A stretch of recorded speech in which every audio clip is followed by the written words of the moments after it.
l'Espagnol du roman de Bernard Clavel, les vignerons remontaient la boue collée après leurs bottes, vendangés en novembre, parfois sous la neige. Mais le métier reste exigeant.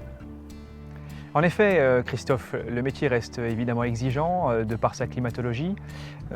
Dans le Jura, effectivement, nous n'avons pas la même climatologie que dans le sud de la France. On est en déficit de soleil, c'est une évidence. Les maturités phénoliques sont évidemment à pointer de façon le plus précise possible de la part du vigneron. En tout cas, quand on est en dégustation chez le vigneron, il le dit bien, le métier reste forcément difficile de par l'ensemble de toutes les vinifications dans le Jura sur un si petit vignoble. Et les taux de sucre évidemment augmentent, puissance alcoolique. Il faut évidemment gérer de la plus belle des manières, mais en tout cas les vignerons s'en sortent magnifiquement bien. Le terroir du Jura est très petit. Nous avons une grande diversité de vins qui sont produits par des vignerons et qui ont un savoir-faire extraordinaire. Ça tombe bien. Pouvez-vous me dire quelques mots sur le crément du Jura ? Bien sûr. Alors, le crément du Jura reste aujourd'hui une des 7 appellations de crément de France. Donc il faut en être fier.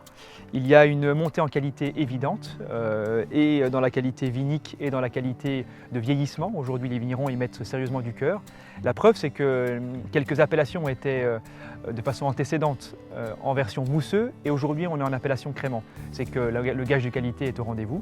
Et aujourd'hui, on s'en sert, nous, en tant que sommelier, évidemment dans les restaurants, dans un gage d'accord mets et vins. On n'est plus que dans la version apéritive. Donc c'est une évidence qu'aujourd'hui les créments du Jura doivent être sur table.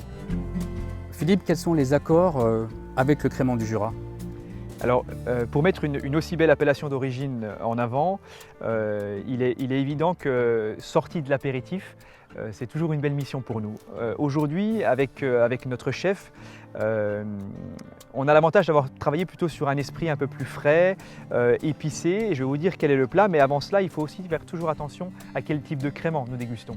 Là, nous dégustons un 100% chardonnay. Si c'est un rosé, on sera aussi sur un autre accord. Là, je me suis appuyé sur les bases gustatives de ce beau crément. Nous sommes portés sur les agrumes frais avec cet instinct justement légèrement épicé. Alors, ce qui m'a emmené sur ce plat, c'est simplement la chef aussi qui a préparé ce tartare de truite rose. C'est une truite rose donc du Jura, évidemment, travaillé avec pomme Granny Smith, épicé évidemment avec un esprit de baie rose, et puis la pastèque qu'elle a aussi mis en avant pour apporter un petit peu de sucrosité et d'onctuosité, ce qu'on a souvent dans le dosage des créments. Et s'il y a un accord à déguster comme celui-ci, c'est bien au restaurant Les Caudalie, en plein cœur d'Arbois, qui est notre affaire familiale.